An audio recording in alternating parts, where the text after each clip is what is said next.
उस मंदिर के अंदर हवा बहुत स्टैटिक थी।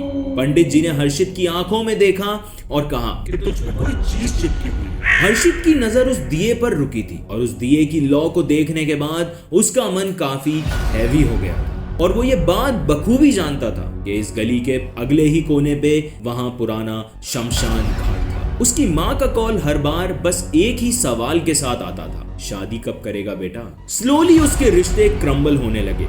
जब हर्षित मंदिर के पास पहुंचा उसका दिल बहुत तेज धड़क रहा था, जैसे कोई एनर्जी उस जगह में रहती हो, जैसे बालाजी वहीं बैठ के सबको देख रहे हैं। नमस्कार दोस्तों, आप सुन रहे हैं the horror show by Karnik.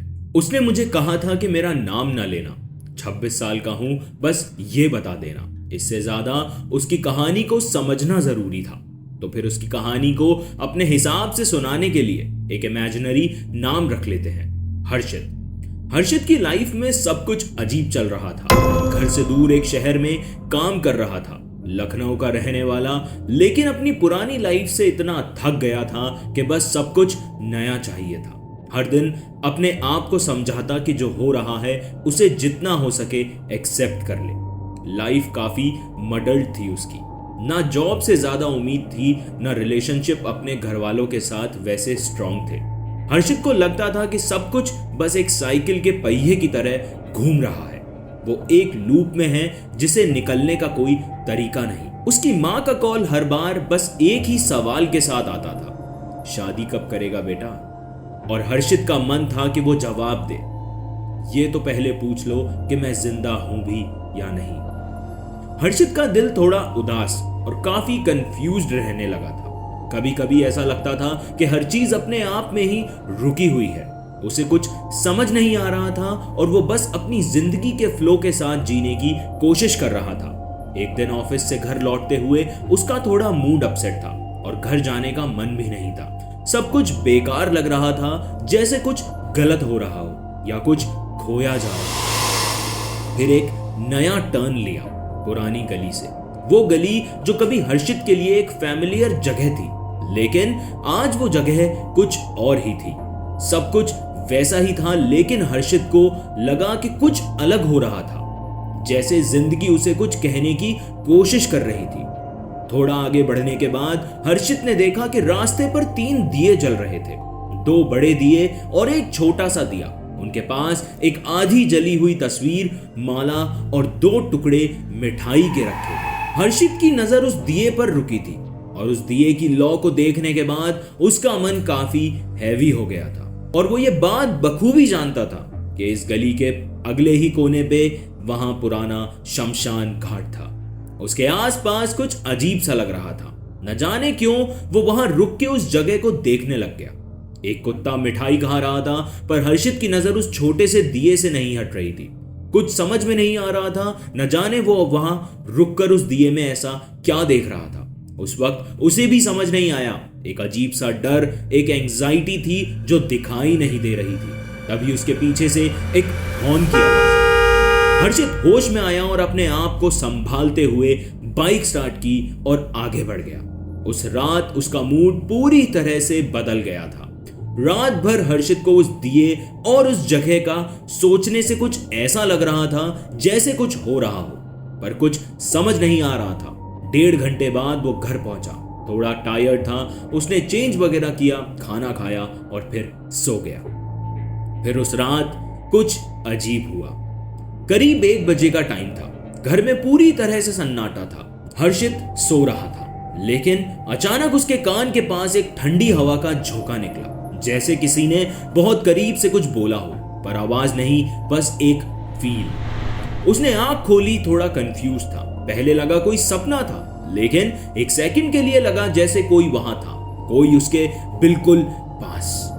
वो उठकर बेड पर बैठ गया। रूम अंधेरे में था, सिर्फ बैल्कनी के बाहर से स्ट्रीट लाइट का हल्का पीला ग्लो आ रहा था और उस ग्लो में फैन की शैडो दीवार पे हिल रही थी। लेकिन हर्षित को लगा वो फैन नहीं, कोई है जो धीरे धीरे गोल गोल घूम रहा है। उसका दिल तेज धड़क रहा था। कमर के नीचे एक ठंडक सी फील हुई, जैसे कुछ अंदर घुस गया हो। उसने पलट के देखा, कुछ नहीं था। सब कुछ वही था, पुराना, बिल्कुल वैसा ही। सेम रूम सेम फर्नीचर, पर एटमॉस्फेयर बहुत अलग था। एक अजीब सी घबराहट बिना किसी रीजन के। उसने आखिरी बार अपने आप से कहा, बस दिमाग ज्यादा चल रहा है, नींद पूरी नहीं है, इसलिए मुझे हेलुसिनेशंस हो रहे हैं। और वो वापस लेट गया। पर इस बार नींद वैसी नहीं आई जैसी रोज आती थी। वो नींद नॉर्मल नहीं थी, उसमें एक भारीपन था, एक प्रेजेंस थी, जैसे कोई उसके साथ उसके बगल में सो रहा था। और जब सुबह आंख खुली तो सब कुछ नॉर्मल था, पर उसे नॉर्मल फील नहीं हो रहा था। हर्षित ने बस इतना बोला अपने आप से, ये सपना नहीं था, कुछ और था, और अब वो मेरे अंदर है। न जाने उसने ऐसा खुद से क्यों बोला। अगले कुछ दिन हर्षित की लाइफ अजीब तरीके से सेटल होने लगी। जहां कल तक सब कुछ डल लगता था, वही ऑफिस, वही लोग, वही सेम सालों से पुराना सिस्टम, वहां अचानक चीजें बदलने लगी। और उसी वीक उसे एक छोटी सी प्रमोशन भी मिल गई, जो उसे पिछले 3 सालों से नहीं मिली थी। वो भी उस कंपनी में जहां वो बस टाइम पास कर रहा था, जहां लोगों के ड्रीम्स रिटायर होने तक भी क्लियर नहीं होते थे। वहां हर्षित को एक क्लियर पाथ नहीं मिल रहा था।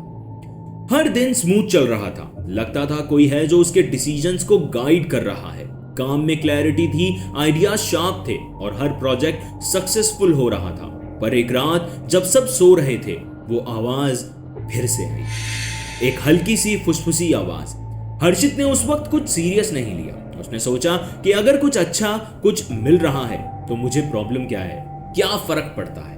बेसिकली वो उन आवाजों को इग्नोर कर रहा था, बार बार, एक के बाद एक, हर बार। लेकिन ये अच्छा वाला पार्ट धीरे धीरे कुछ और बनने लगा था। उसके घर वाले जो पहले हर बात पे कंप्लेन करते थे, अब उसकी तारीफ करने लगे। हर्षित के लिए हर कॉन्वर्सेशन में एक सॉफ्ट कॉर्नर बन गया था। उनके शब्दों में प्यार था, लेकिन एक अननेचुरल स्मूथनेस के साथ, जैसे सब चीजें स्क्रिप्टेड हो गई हों। और फिर एक दिन जब हर्षित बॉस के केबिन में था, बॉस ने बिना किसी कॉन्टेक्स्ट के बस एक रैंडम सा सवाल पूछा, तुम कुछ और करना चाहोगे? एक लेवल और ऊपर जाना है तुम्हें हर्षित?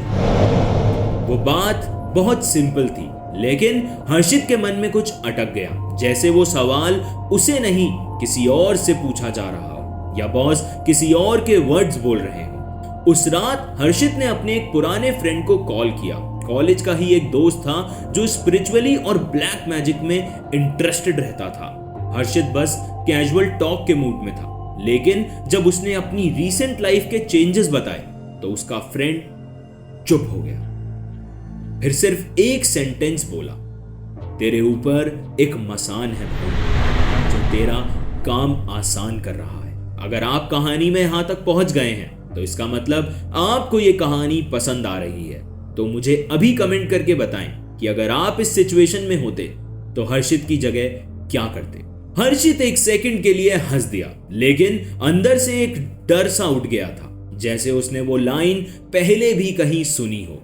तब से हर सक्सेस के बाद एक गिल्ट आने लगा, जैसे कोई इनविजिबल हाथ था जो सिर्फ उसकी ग्रोथ नहीं, उसकी आत्मा को धीरे धीरे कंट्रोल कर रहा था। लेकिन जैसे जैसे वक्त गुजरता गया, हर्षित ने महसूस किया कि सब कुछ सिर्फ ऊपर ऊपर से ही सही चल रहा है। जो सक्सेस पहले उसके लिए ब्लेसिंग लगती थी, अब उसका प्रेशर बनने लगी थी। हर एक नया प्रोजेक्ट, नई अपॉर्चुनिटी, जैसे उसके अंदर किसी और ने डिसाइड किया हो, अब ये भी करना है। हर्षित फिजिकली काम कर रहा था, लेकिन मेंटली वो कहीं और चला गया था। जब सक्सेस मिल रही थी तब लगता था कि कोई गाइडिंग फोर्स है जो सही डायरेक्शन दिखा रही है, पर अब वही फोर्स उसे डिसीजन लेने पर मजबूर कर रही थी। ऐसे डिसीजंस जो उसका अपना नेचर कभी एक्सेप्ट नहीं करता था। वो आवाज जो पहले रात में आती थी, अब दिन के बीच भी उसके कान के पास कुछ भी कभी भी बोल जाती थी। जब हर्षित कुछ गलत करने की सोचता, चाहे किसी का आइडिया चुरा लेना हो या किसी का काम अपना बता के आगे बढ़ना हो, वो आवाज इतनी स्ट्रॉन्ग हो जाती कि उसके साथ हाथ खुद ब खुद काम शुरू कर देते। उसके अंदर एक गिल्ट था, एक कांस्टेंट बेचैनी, जैसे एक पार्ट उसका कह रहा हो रुक जा भाई, लेकिन दूसरा पार्ट, वो जो उस मसान के कंट्रोल में था, कहता था कि सब ठीक है, यही करना है। हर्षित अक्सर अपने आप से पूछता, क्या ये डिसीजंस मैं ले रहा हूं या मैं सिर्फ एक पपेट हूं? क्या मैं ही हूं हर्षित, या मैं उस एंटिटी का एक्सटेंशन बन गया हूं जो मेरी लाइफ चला रही है। स्लोली उसके रिश्ते क्रम्बल होने लगे। घर वाले जिन्होंने पहले उसकी अचीवमेंट पे गर्व महसूस किया था, अब उसकी आंखों में कुछ और देखते थे, एक अनफैमिलियर डार्कनेस। हर्षित उनसे बात करता था पर बात में वो वार्मथ नहीं थी। दोस्त जिन्हें वो हर वीकेंड मिलता था, उन्होंने कॉल करना बंद कर दिया था, जैसे उन्हें भी महसूस हो गया हो कि हर्षित अब वो इंसान नहीं रहा। वो काम जिसमें वो पहले पैशन से डूब जाता था, अब एडिक्शन बन गया था। हर्षित ने रियलाइज ही नहीं किया कि कब उसने अपनी जिंदगी के स्टीयरिंग व्हील किसी और के हाथ में दे दिए थे। और अब जब वो पीछे मुड़कर देखता तो कुछ भी क्लियर नहीं दिखता, सिर्फ एक धुंध थी जिसमें उसका असली मन कहीं खो गया था। एक पॉइंट के बाद हर्षित को समझ ही नहीं आया कि ये सब मैंने कब चुना या मुझे उस मसान ने चुना। फिर एक दिन हर्षित का सामना एक अजीब से स्ट्रेंजर से हुआ। ना ज्यादा बातें, ना कोई इंट्रोडक्शन, बस उस आदमी ने सीधा हर्षित की आंखों में देखा और कहा, तेरे साथ कुछ हो रहा है, मेहंदीपुर बालाजी चल। पहले तो हर्षित ने सोचा ये कोई पागल हो सकता है, लेकिन उस आदमी की आंखों में कुछ था, एक तरीका, एक ठहराव, जैसे वो हर्षित के अंदर तक देख रहा हो। हर्षित ने कभी अपनी जर्नी को किसी के साथ शेयर नहीं किया था, सिवाय उसके दोस्त के, पर उस स्ट्रेंजर के एक सेंटेंस ने उसकी पूरी कहानी बयां कर दी। वो रात हर्षित सो नहीं पाया। वो बार बार उस आदमी की बात रिपीट कर रहा था कि मेहंदीपुर बालाजी चल। उसे लगा कि शायद उसकी जिंदगी का कंपास अभी भी किसी सही डायरेक्शन की तरफ मुड़ सकता है। उसने उस आदमी की बात समझ के अगले ही दिन डिसाइड कर लिया कि वो मेहंदीपुर बालाजी जाएगा। अब यहाँ पे सोचने वाली बात यह थी कि वो आदमी कौन था। क्या वाकई में वो कोई वेलविशर था, या फिर यूं कहें कि वो खुद एक हनुमान जी का रूप था। जब हर्षित मंदिर के पास पहुंचा, उसका दिल बहुत तेज धड़क रहा था। मंदिर का माहौल अलग था, भजन चल रहे थे और हवा में एक अजीब सी स्पिरिचुअल हैवीनेस थी, जैसे कोई एनर्जी उस जगह में रहती हो, जैसे बालाजी वहीं बैठ के सबको देख रहे हो। उसके एक कॉर्नर में बैठे एक पंडित से बात की और अपने मन का सब कुछ खोल के रख दिया। हर वो आवाज, वो चेंजेस, वो सक्सेस जो उसे सडनली मिली थी, वो गिल्ट जो हर वक्त उसके दिल में चुभता था, सब कुछ हर्षित ने उन्हें बताया। आगे हर्षित ने उनसे पूछा कि क्या ये सब मेरी अपनी गलती थी? क्या मैं अब सिर्फ इन फैसलों का नतीजा भुगत रहा हूं? क्या मैं कभी इन सब चीजों से वापस नॉर्मल लाइफ में लौट पाऊंगा? पंडित जी ने कुछ देर तक हर्षित को देखा और फिर धीरे से बोला, नहीं बेटा, तू सिर्फ गलत फैसले नहीं ले रहा था। मसान ने तुझे अपना हिस्सा बना लिया था। वो तेरी सोच, तेरी चाहत, तेरे इरादे सबको एब्जॉर्ब कर रहा था। तुझे खोखला कर दिया है उसने। अब तो सिर्फ भगवान के भरोसे चल सकता है और ये जगह तेरी पहली और आखिरी उम्मीद है। हर्षित की रूह कांप गई। उसे वो रियलाइजेशन हुआ और एक उसे झटका महसूस हुआ कि वो जो भी कुछ पिछले महीनों में हुआ, वो सिर्फ एक अननेचुरल फोर्स का मैनिपुलेशन था। हर डिसीजन, हर स्टेप, हर अचीवमेंट एक इनविजिबल स्ट्रिंग से कंट्रोल हो रहा था। उस मंदिर के अंदर बैठकर हर्षित ने पहली बार अपने अंदर का रियल हर्षित महसूस किया, जो कब का छुप चुका था, जो सिर्फ देख रहा था, चिल्ला नहीं पा रहा था। और उस मोमेंट में हर्षित को यह समझ आ गया कि अगर मैं यहां से वापस गया तो मैं पूरा वापस जाऊंगा या फिर कभी वापस नहीं जाऊंगा। और उस मोमेंट में जब मेहंदीपुर बालाजी के मंदिर के अंदर हर्षित फिर से आंख बंद करके बैठ गया, उसकी आंखों में कपकपाहट थी, लेकिन दिल में एक अजीब सा ठहराव भी आ गया था। अगर मैं यहां से वापस गया, हर्षित ने अंदर ही अंदर सोचा, तो या तो मैं पूरा वापस जाऊंगा या फिर कभी वापस नहीं जाऊंगा। ये थॉट उसके मन में बार बार आ रहा था। ये सिर्फ एक थॉट नहीं था, ये उसकी जिद थी, भगवान के साथ या फिर कहें खुद के साथ, और उस मसान के साथ भी जो उसके अंदर का हिस्सा बन चुका था। उस मंदिर के अंदर हवा बहुत स्टैटिक थी। पंडित जी ने हर्षित की आंखों में देखा और कहा कि तुझ पे कोई चीज चिपकी हुई है। जैसा तुझे मैंने पहले बताया कि वो मसान, उसने तुझे पूरा अंदर से जकड़ लिया, लेकिन अभी भी एक रास्ता बाकी है जिसके जरिए तू इस मसान से पीछा छुड़ा सकता है, लेकिन उसके लिए तुझे एक कसम खानी होगी। फिर शुरू हुई वो विधि। एक अलग लेवल की एनर्जी शिफ्ट थी वहां। ना शंख ना घंटी, सिर्फ एक गहरी चांटिंग, एक ऐसी साउंड जो सीधा इंसान के कोर तक जाती। हर्षित को पंडित जी ने हनुमान गर्भ में बैठने को बोला, जहां मंदिर का सबसे गहन और पवित्र हिस्सा होता है। वहां कुछ अलाउड नहीं है, कोई आवाज नहीं, सिर्फ अपनी सांस और भगवान के बीच का एक रॉ कनेक्शन। यहां जो भी होता है वो सिर्फ भगवान देखते हैं, पंडित जी ने कहा।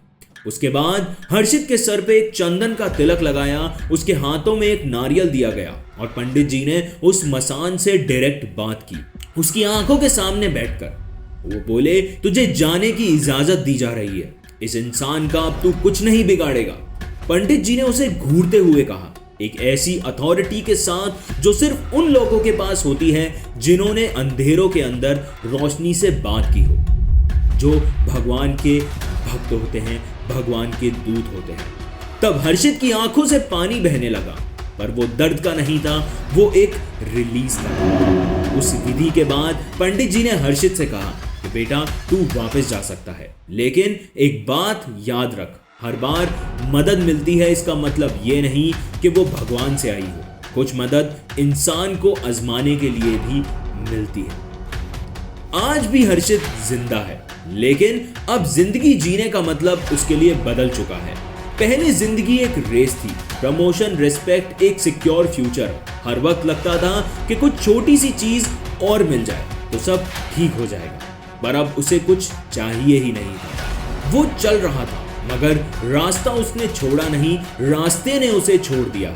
रोज सुबह उठता, ब्रश करता, काम पे जाता, बॉस से मिलता, ईमेल्स करता, डेडलाइंस मीट करता, लेकिन सब कुछ ऑटोमेट हो गया था, जैसे हर्षित का वर्जन 2.0 सिर्फ फंक्शन कर रहा हो। जब घर जाता है तो माँ बाप भी पूछते हैं कि बेटा थक गया क्या? वो मुस्कुराता है, हाँ थोड़ा, पर असल में वो थका नहीं है, वो बस खाली हो चुका है अंदर से। रात को कभी कभी हर्षित छत पे आ जाता है, वहां खड़ा होकर वो अपनी हाथों को देखता है जिन्होंने उसे एक अच्छी लाइफ दी और फिर उसे खोखला भी कर दिया। वो मसान, उसकी याद, अब भी उसकी आवाज हवाओं में चिपक गई हो। कभी कभी जब हर्षित आंख बंद करता है तो उसे महसूस होता है कि कोई अब भी उसके कान के पास कुछ कह रहा है, लेकिन हर्षित अब उन आवाजों को सुनने की कोशिश नहीं, उन्हें इग्नोर करता है और वो रिएक्ट ही नहीं करता। वो बस सांस लेता है और धीरे से कहता है, तू हो सकता है पर अब तू मेरा मालिक नहीं। मेहंदीपुर बालाजी जाने के बाद कुछ बदला था, लेकिन सब कुछ नहीं। उसने मसान से छुटकारा पाया, पर जो कुछ मसान ले गया वो कभी वापस नहीं आया। पंडित जी की वो बात अब भी हर्षित के कान में गूंजती है कि मसान ने तुझे खोखला कर दिया है, अब तुझे सिर्फ भगवान के भरोसे ही रहना होगा।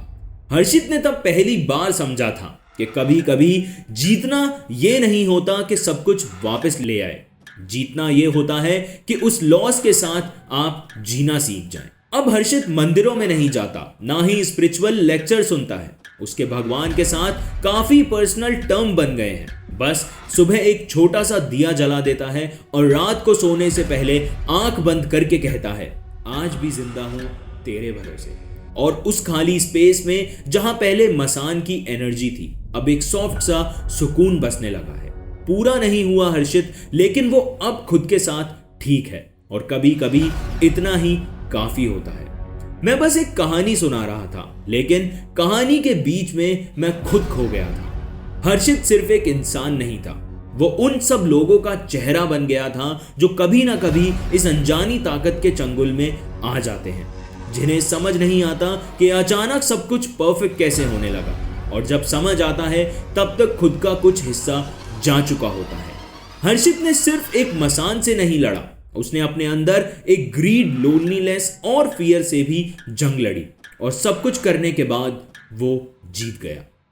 मैं आज भी सोचता हूं, अगर वो अजनबी आदमी हर्षित को मेहंदीपुर बालाजी ले जाने नहीं आता तो शायद आज ये कहानी सिर्फ एक मिसिंग पर्सन का केस होती, पर हर्षित बचा तो ये कहानी बनी और आप सुन पाए तो शायद किसी और की जिंदगी बच जाए। क्या आपको कभी ऐसा लगा कि कोई आपको कुछ सिखाने के लिए आपके काम में मदद कर रहा है? अगर हाँ, तो एक बार पीछे मुड़ के जरूर देखना, वो हर मदद भगवान की नहीं होती। आज की कहानी आपको कैसी लगी मुझे कमेंट्स में जरूर बताएं। और अगर आपके पास भी कोई कहानी है, कोई किस्सा है, तो आप उसे मुझे ईमेल कर सकते हैं। ईमेल आपकी स्क्रीन पर है, बस अपने शब्दों में लिखिए और भेज दीजिए। अगर आप ये कहानी स्पॉटिफाई पे सुन रहे हैं तो चैनल को फॉलो करें, शो को रेट जरूर करें। और अगर आप ये कहानी YouTube पर देख रहे हैं तो वीडियो को लाइक करें, चैनल को सब्सक्राइब करें और कमेंट्स में मुझे बताएं कि कहानी में अब तक का सबसे इंटरेस्टिंग पार्ट आपको कौन सा लगा। और अगर आप किसी स्पेसिफिक टॉपिक पे कोई कहानी सुनना चाहते हैं, so let us know in the comments. हम पूरी कोशिश करेंगे आप तक उन कहानी को पहुंचाने की। आज की कहानी में बस इतना ही। आप सुन रहे थे द हॉरर शो बाय करने।